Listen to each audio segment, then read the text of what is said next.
అమ్మా నాగమాత, సురస, దాక్షాయణి, చూశావా తల్లి వచ్చేస్తున్నారు హనుమ సాగరం మీద. ఒక్కసారి హనుమాన్నామతస్యత్వం ముహూర్తం విఘ్నమాచర, నువ్వు ఒక పెద్ద రాక్షసి వేషంలో వెళ్ళి అడ్డంగా నిలబడి మింగేస్తానని భయపెట్టి ఆయనకి ఈ దర్శన సామర్థ్యాన్ని తగ్గిపోతుందేమో పరీక్ష చెయ్యమ్మా అన్నారు. దేవతలు ఈ మాట అనొచ్చా? ఎందుకు అటువంటి ప్రతిబంధకాలు ఆయనకి కల్పించడం? అంటే గురువులైనటువంటి వారు, పెద్దలైనటువంటి వారు రేపొద్దున్న లంకాపట్టణానికి వెళ్ళిన తరువాత తన బుద్ధితో ఎన్నో విషయాల యందు నెగ్గుకు రావాలి. చిన్నతనంలో పిల్లవాడు, ఇంత చిన్న పిల్లవాడు ఉంటాడు, 3 నెలల పిల్లాడు. అమ్మకి ఎంత ఇష్టమో ఆ పిల్లాడు. ఆ పిల్లవాడికి కానీ చిన్న చీపురు పుల్లు ఇలా గీరుకుంటే తనకి కత్తి కోసుకున్నట్టు బాధపడుతుంది అమ్మ. అటువంటి తల్లి ప్రయత్నపూర్వకంగా పిల్లవాడిని డాక్టర్ గారి దగ్గరికి తీసుకెళ్ళి, అయ్యా డాక్టర్ గారు మా అబ్బాయికి టీబీ రాకుండా ఇంజెక్షన్ చెయ్యండి అంటుంది. టీకా వేస్తాడు డాక్టర్ గారు, వ్యాక్సినేషన్ చేస్తాడు. డాక్టర్ గారి కోపమా? తెల్లగా మెరిసిపోతున్న పిల్లాడు ఒంట్లో ఏ అనారోగ్యం లేనివాడిని పట్టుకుని వాడి ఒంట్లోకి టీబీ క్రిమిని ఎక్కిస్తాడు. వ్యాక్సినేషన్ అంటే ఏమిటి? టీకా వేయడం అంటే టీబీకి కారకమైనటువంటి క్రిమి ఏది ఉంటుందో దాన్ని చాలా తక్కువ పాలనలో మీలోకి ప్రవేశపెడతారు. ప్రవేశపెడితే పిల్లాడికి ఏమవుతుంది? జ్వరం వస్తుంది. జ్వరం వస్తే డాక్టర్ గారు ముందే చెప్తారమ్మా, 2 రోజులు జ్వరం వస్తుందమ్మా, బెంగ పెట్టుకోకండి అంటారు. జ్వరం వచ్చేస్తుంది. పిల్లాడు బాధగా కుయ్యో కుయ్యో కుయ్యోమని ఏడుస్తుంటాడు. అమ్మకి బాధ కలుగుతుంది జ్వరం వచ్చిందని. కానీ మరి ఎందుకు వేయించినట్టు ఇంజక్షన్? హాయిగా ఆడుకుంటున్న పిల్లాడికి ఎందుకు జ్వరం వచ్చేట్టు ఇంజక్షన్ వేయించడం? ఎందుకు టీకా వేయించడం?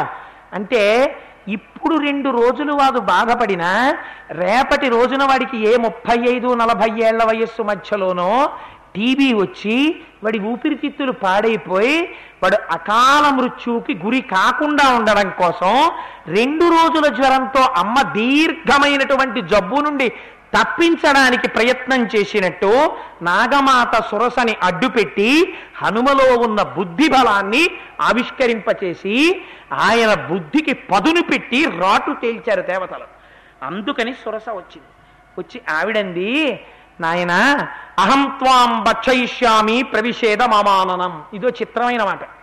నేను తింటానబ్బాయి, నా నోట్లో దూరు అంది. నేను తినాలి అనుకుంటే నేను వెళ్ళి అక్కడ కూర్చుని ఓ యాపిల్ పండునో చాకుతోనో దేంతోనో కోసుకుని తినాలి.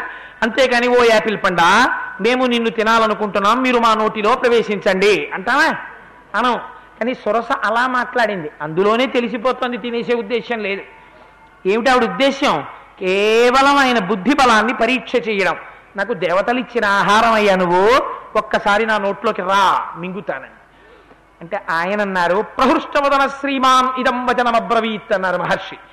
ఇందాక మైనాకుడు కనబడితే సంతోషపడిపోవడం, అబ్బా బంగారు పర్వతం, బంగారు శిఖరాలు, నన్ను రమ్మన్నాడు కానీ నేను వద్దనిశాను అని ఓ ఫీల్ అయిపోయారు అనుకోండి, ఇంకేం పెడుతుంది ఆ సముద్రాన్ని దాటడం.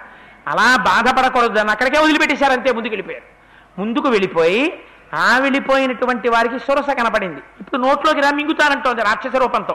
ఇప్పుడు బెంగ పట్టేసుకుని, అయ్యో అనవసరంగా మైనాక పర్వతాల మీద దిగిపోయినా గొడవ వదిలిపోయేది, అనవసరంగా వచ్చేసాను ఇప్పుడు అని ఆయన ఏం బాధపడలేదట. ప్రహృష్టవదన శ్రీమాన్, సంతోషంగా ఉన్నారట. ప్రతిబంధకం వచ్చినా ఉపాసనలో సంతోషమే, సన్మానం వచ్చినా అది నాకు జరుగుతోంది కాదు, ఈశ్వరార్పణం, సంతోషమే. దాని గురించి పట్టింపు లేదు, ఇక్కడ ఏం బెంగెట్టేసుకునేం లేదు, దాని గురించి తాదాప్యము లేదు. మర్చిపోయాడు, అప్పుడే మర్చిపోయాడు దాని గురించి. ఆ స్థితిని పొందడం, సురసని చూసి భయపడకపోవడం. ఆయన అన్నారు, అమ్మ తప్పకుండా వస్తానమ్మా, కానీ రామో దాశరథిర్నామా ప్రవిష్టో దండకాననం లక్ష్మణేన సహభ్రాత వైదేహ్యా చాపి భార్యయా అథవా మైథిలీం దృష్ట్వా రామంచ క్లిష్టకారిణం ఆగమిష్యామితే వక్త్రం సత్యం ప్రణితి శృణోమితే. అమ్మా దశరథుని మళ్ళీ రామకథ చెప్తారు. ఎప్పుడెప్పుడు ప్రమాదం వస్తే అప్పుడప్పుడు ఒక్కసారి రామకథ చెప్పేస్తుంటారు స్వామి హనుమ. ఆయనకి ఇది అలవాటు, మీరు చూడండి. అందుకే ఎప్పుడెప్పుడు ఇబ్బంది వస్తే, ఎప్పుడెప్పుడు ఏం మాట్లాడాలో అర్థం కాకపోతే అప్పుడప్పుడు ఒకసారి పూర్వం దశ మహారాజు గారు రాజుగారు ఉండేవారు, ఆయనకి 4 కొడుకులు, పెద్దవాడు రాముడు, ధర్మాత్ముడు, ఎక్కడెక్కడెంతసేపు చెప్పాలో చూసుకుని అలా కథ చెప్పేస్తుంటారు. మళ్ళీ రామకథ మొదలెట్టేశారు. రామోదాశరథిర్నామా ప్రవిష్టో దండకాననం లక్ష్మణేన సహభ్రాత వైదేహ్యా చాపి భార్యయా. ఆ రామచంద్రమూర్తి 14 సంవత్సరముల అరణ్యవాసం కోసమని అరణ్యంలోకి వచ్చారు. భార్య సీతమ్మని పరితలలో రావణాసురుడు ఎత్తుకుపోయాడు.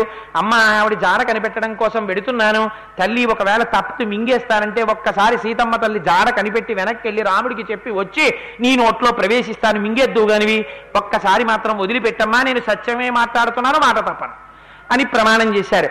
ఆవిడంది, అబ్బాయి అలా కుదరదురా, నాకు బ్రహ్మగారి వరం, నువ్వు నా నోట్లో ప్రవేశించవలసిందే అంది.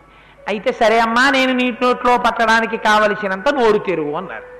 అని పెద్ద నోరు చేశారు. మరి మింగడానికి కావలసినంత నోరు ఉండాలిగా. ఎంత పెరట్లో వంకాయ అయితే మాత్రం ఇంత వంకాయ పండితే అలా వండుకు తినలేంగా, పెరుగు పచ్చలో ఏదో చేసుకు తినాలి కానీ. అందుకని అంత నోరు ఆవిడ తెరిచింది. ఈయన పెరిగారు, ఆవిడ పెరిగింది. ఈయనేం చేశారు? ససించప్యత్తనక్కాయం బభూవాంగుష్టమాత్రక, బొటనవేలు అండంలోనే తెలిసిపోయింది, ఇది లేకపోతే మిగిలినవి పనికిరావు. తత్వమసి ఇలా తిరగాలంటే దీంతో కలిస్తేనే పరబ్రహ్మం. అందుకని బొటనవేలంత వారైపోయారు. అయిపోయి ఒక్కసారి లోపలికి వెళ్ళారు, బయటికి వచ్చేశారు. వచ్చేసమ్మా ప్రవిష్టోస్మిహితే వక్త్రం దాక్షాయణి నమోస్తుతే గమిష్యే యత్ర వైదేహి సత్యంచాసీతురస్తవ. నా నోట్లో ప్రవేశించమని అడిగావు కదా, లోపలికి వెళ్ళాను, బయటకు వచ్చేశారు, సరిపోయింది కదమ్మా మాట, ఇక బయలుదేరుతానన్నారు. ఓరి నాయన, ఎంత బుద్ధి బలం రానిది, నోట్లో ప్రవేశించమంటే అంత వాడివయ్యావు, మింగుదామని అంత నోరు చేశాను, గభాలన ఇంతైపోయి లోపలికి వెళ్ళి బయటికి వచ్చేసావురా.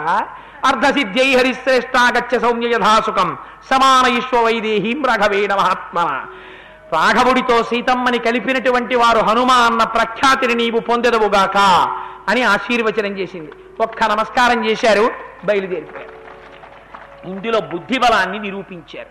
అయితే ఇది మనకి ఒక గమ్మత్తైనటువంటి సందేశాన్ని ఇస్తుంది.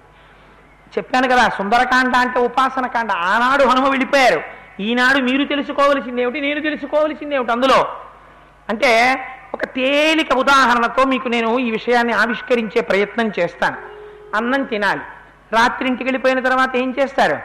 గబగబా వెళ్ళి ఏదో ఓ డబ్బా బియ్యానికి 2 డబ్బాల నీళ్ళు ఏదో కొలత ఉంటుంది కదా, ఆ బియ్యం కడిగేసుకుని గిన్నెలో పోసేసి 2 గిన్నెలు నీళ్లు పోసేసుకుని దాన్ని తీసుకెళ్లి జాగ్రత్తగా కుక్కర్లో గిన్నె నీళ్లు పోసుకుని అందులో దింపేసి గ్యాస్కెట్ మూతకి పెట్టేసి దాని మీద పెట్టి జాగ్రత్తగా తిప్పి 2 హ్యాండిల్స్ చోటుకు వచ్చాయో లేదో చూసుకుని, లిడ్ కూర్చుందో లేదో 2 దెబ్బలు కొట్టి చూసుకుని, ఆ టైట్గా ఉందన్న తర్వాత దాని మీద వెయిట్ పెట్టి అమ్మయ్య 1/2 గంటలో కుక్కర్ కూసేస్తుంది, అన్నం తినేద్దామని వెళ్ళి కూర్చున్నారు. 1/2 గంట అయింది, 20 నిమిషాలు అయింది, 30 నిమిషాలు అయింది, కుక్కర్ కుయ్యదు. ఏట్రా దిక్కుమాలిన కుక్కర్ కుయ్యట్లేదని దగ్గరికి వచ్చి చూశారు, స్టవ్ వెలిగించలేదు. అందుకని ఇప్పుడు ఏం చెయ్యాలి? అరే రే అసలైంది మర్చిపోయాను రా అని మళ్ళీ స్టవ్ నాబు తిప్పి లైటర్తో ఓ దెబ్బ కొట్టాలి. కొడితే టక్కన మంట అంటుకుంటుంది. ఇప్పుడు ఏమవుతుంది? ఓ 1/2 గంట అయింది, కూహనదో కోతేస్తుంది. అమ్మయ్య కంచాలు ఎట్టేయండిరా, తొందరగా ఆకలేసేస్తోంది, కుక్కర్ ఫ్యాన్ కింద ఎట్టేయండి, తొందరగా చల్లారిపోతుంది, మూత తీసేద్దాం అంటారు. అందుకని ఆ కుక్కర్ మూత తీసేస్తారు. మీరు ఇక్కడ ఒక్క విషయం జ్ఞాపకం పెట్టుకోండి, గిన్నెలో నీళ్లు పొయ్యడం మీకు తెలుసు, గిన్నె పెట్టడం మీకు తెలుసు, బియ్యం పొయ్యడం మీకు తెలుసు, ప్రతి బియ్యపు గింజ మెతుకవడం మీరు చూశారా? మీరు చూసి మూత తీశారా? స్టవ్ ఆర్పారా? మీరు చూడలేదు. మీరు నీరు పోసినది అప్రధానం, స్టవ్ వెలిగించినప్పుడు. మీరు గిన్నె పెట్టింది అప్రధానం, వెయిట్ అప్రధానం, కుక్కర్ అప్రధానం. అన్నిటికన్నా బియ్యాన్ని అన్నంగా మార్చగలిగినది ఏది? వీటన్నిటినీ వాడుకుని ఎవరు మార్చాలి? అగ్ని మార్చాలి. ఆ మార్చేటప్పుడు అగ్ని మీకు చెప్తుందా, అయ్యా 3వ అంతరంలో ఉన్నటువంటి 30 గింజ బియ్యపు గింజ మెతుకైనదే, తర్వాత పరబ్రహ్మస్వరూపమైన అన్నము సిద్ధమో అనో కోతేస్తుంది. అప్పుడు వెళ్ళి పైనే అన్నం కానీ కింద అన్నం ఉందో లేదో అని అనుమానాలు పడిపోతారా? మీరు ఏం పడిపోరు, ఇది అన్నపు గిన్నె, అంతా అన్నమే అంటారు. అలాగే మీరు ఏ కర్మ చేసినా బాగా జ్ఞాపకం పెట్టుకోండి, ఏ కర్మ చేసినా ఏ భక్తితో ఉన్నా అది చిట్ట చివరికి జ్ఞానము వైపుకి పర్యవసించి తీరాలి. జ్ఞానము వైపుకి వెళ్లకుండా కేవల ఛాందసత్వమునకు కట్టుబడిపోతే, భక్తి పేరుతో కేవల భక్తికే కట్టుబడిపోయి ఉండిపోతే దాని వలన అంతిమ ప్రయోజనము సిద్ధించదు. జ్ఞానాత్ కేవల కైవల్యం. అగ్ని చేత అన్నముడికినట్టు ఈ భక్తి ఈ కర్మ జ్ఞానము వైపుకి వెళ్ళాలి. ఆ జ్ఞానము వైపుకి వెడితే బ్రహ్మం ఇక్కడే ఉన్నది అని తెలుసుకున్నవాడు బ్రహ్మం అవుతున్నాడు. తప్ప జ్ఞానము వైపుకి నడవకుండా కేవల భక్తితో ఉండిపోయినా మళ్ళీ జ్ఞానం పొందడానికి ఉత్తరోత్తర జన్మలలోకి వెళ్ళవలసిందే. అటువైపుకి వెళ్ళనంత కాలం మీరు ఎంత చెయ్యండి అది ఏ దగ్గర మొదలు పెట్టారో అక్కడే ఉంటుంది. కాశీ పెడదామని చెప్పి రైలు అయితే మాత్రం ఇలా నడుస్తోంది కదండి, మా ఇంట్లో ఉయ్యాల ఎక్కుతాను, మీరు 24 గంటలు సూపర్ ఫాస్ట్ ఎక్కి కాశీ వెళ్ళిపోతే నేను మా ఇంట్లో ఉయ్యాలెక్కి కాశీ వెళ్ళిపోతాను అని మీ వీడు 24 గంటలు తొడలన్నీ ఆ తాళ్ళకి చారికలు పడిపోతున్నా ఉయ్యాల ఎక్కి కూర్చుని పొద్దున్న 7 గంటలకు ఎక్కినవాడు అందులోనే డబ్బా తినేసి ఆ క్యారేజీలోనే మంచినీళ్ళు తాగే ఆ పాపం ఉయ్యాల్లో కూర్చుని మంచినీళ్ళు తాగేసి వాడు రాత్రి 12 గంటలకి ఫోన్ వచ్చి కాశీలో దిగాను రా అన్నాక మీరు ఉయ్యాల్లో దిగారనుకోండి, మీరు ఎక్కడుంటారు? మీ ఇంట్లోనే ఉంటారు. ప్రయాణం చేయలేదా? పొద్దున్నుంచి చేస్తూనే ఉన్నారు. కళ్ళు తిరగడానికి పనికి వస్తుంది అంతే ఆ ప్రయాణం తప్ప ఒక్క గజం ప్రయాణం జరగదు. ఎందుకు జరగదు? వెళ్ళవలసిన వేపుకి కన్ను తెరుచుకోలేదు.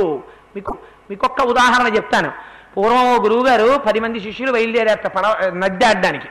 గురువుగారు అవతల ఒడ్డుకి ఎడతా ఉన్నారు. అందులో కాస్త తెలివైన వాడిని పిలిచి, ఒరే జాగ్రత్త సుమా, మిగిలిన 9 మందిని జాగ్రత్తగా చూసుకో, 10 మంది మళ్ళీ తిరిగి రావాలి, ఒక్కడు తక్కువ వచ్చినా నాకు చాలా బాధగా ఉంటుంది, నిన్ను నమ్మి పంపిస్తున్నానన్నారు. గురువుగారు నా మీద ఇంత బాధ్యత పెట్టారని వాడు పొంగిపోయాడు. పాపం నది దాటేశారు, అవతల ఒడ్డుకి వెళ్ళిపోయారు. ఏమిటి వాడికి అనుమానం, గబుక్కుని ప్రవాహం వచ్చి కొట్టుకుపోతుంది ఒకటి.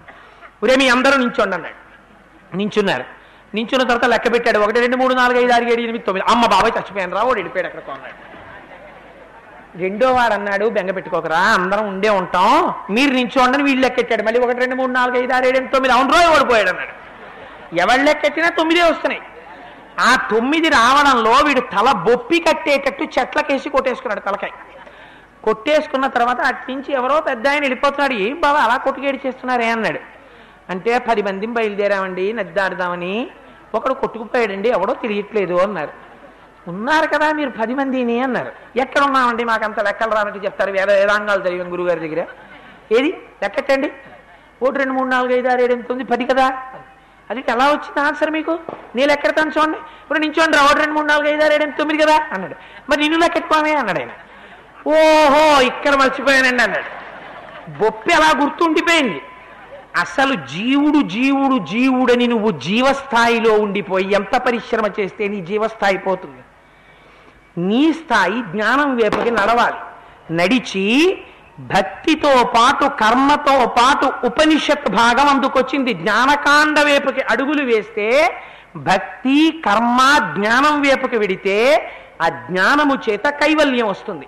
అందుచేత ఏది చేసినా నేను చేశాను అనకో. నమః నమః నా చేత కాదు, ఉన్నదొక్కటే పదార్థం ఉంది, అదే చేస్తోంది, అదే చేసేస్తోందని ధారపోయడం మొదలెట్టావు. ఆ భక్తి చివరికి జ్ఞానం వైపుకి వెళ్ళిపోతుంది. ఆ జ్ఞానం ఎలా కలుగుతుంది ఎవ్వరికీ తెలియదు. అగ్నిహోత్రం కుక్కర్లో బియ్యాన్ని ఎప్పుడు అన్నంగా మార్చిందో చూసిన వాడు ఎవడైనా ఉన్నాడా? అందరూ వండిన వాళ్ళే. ఏమండి నేను చూశాను బియ్యం అన్నంగా మారడం అన్నవాడు ఉన్నాడా? లేడు. అన్నం అయ్యాక తెలుస్తుంది అన్నమైందని. నువ్వు జ్ఞాని అయ్యాక తెలుస్తుంది నీకు జ్ఞాని అయ్యావని. ఎలా తెలుస్తుంది? లోపలున్న పదార్థంతో తాదాత్మ్యత చెంది సాక్షిగా ఉంటావు. అలా అయిన తరువాత నువ్వు జ్ఞానివని డబ్బా కట్టుకు తిరగవు. నీకు తెలుస్తుంది, నువ్వు సంతోషంగా ఉంటావు అంతే. అందుకని జ్ఞానము వైపుకి తిరగాలి. ఆ తిరగడమే సురస. రసం అంటే ఆనందము, ఆనందమే ఆత్మ. అందుకే ఆత్మదర్శనమే ఆనందము. ఆనంద నిలయుడు వెంకటేశ్వరుడు. సురస అంటే ఆత్మానందమును అనుభవించుట, ఇక్కడే అనుభూతిని పొందుట, అద్వైత దర్శనము చేయుట. దానికి నువ్వు చెయ్యవలసినటువంటి 2వ మెట్టు చేసినటువంటి పనిలో కర్మ భక్తి జ్ఞానము వైపుకి తిరిగేటట్టు చూసుకోవడం. ప్రయత్నపూర్వకంగా ఎవరు చేస్తున్నారు, చేయిస్తున్న వాడెవడు, ఇది తెలుసుకుంటూ ఉండాలి. చెయ్యి కదులుతోంది, చెయ్యిని కదలమని చెప్పిన వాడెవరు? బుద్ధి. ఈ బుద్ధి వెనకాల ఉండి చెప్తున్నవాడెవరు? ఆత్మ. ఆ ఆత్మ నేను, చెయ్యి నేను కాదు, చెయ్యి కదలిక నేను కాను. కదలమని చెప్తున్నవాడు, కదిలిస్తున్నవాడు, ఆజ్ఞనిస్తున్నవాడు ఎవడు చూస్తున్నాడో, ఎవడు తెలుసుకుంటున్నాడో. ఇలా చూసేటప్పటికి ఇది నా భార్య అని తెలుసుకుంటున్నాను. అలా తెలుసుకుంటున్న జ్ఞానం ఏదో అది నేను తప్ప ఇది శరీరం నేను కాదు, ఈ కన్ను నేను కాదు, చూస్తున్న కన్ను కాదు, చూస్తున్న కన్ను చూసిన వస్తువుని ఫలానాని గుర్తుపడుతున్న జ్ఞానం నేను. అని అజ్ఞానముతో నువ్వు తాదాత్మ్యత చెందితే జ్ఞానిగా నిలబడిపోతావు, సాక్షిగా నిలబడిపోతావు. లేక క్రతువుగా నువ్వు నిలబడిపోయిన నాళ్ళు ప్రయోజనము తక్కువగా ఉంటుంది. ఇది సురస.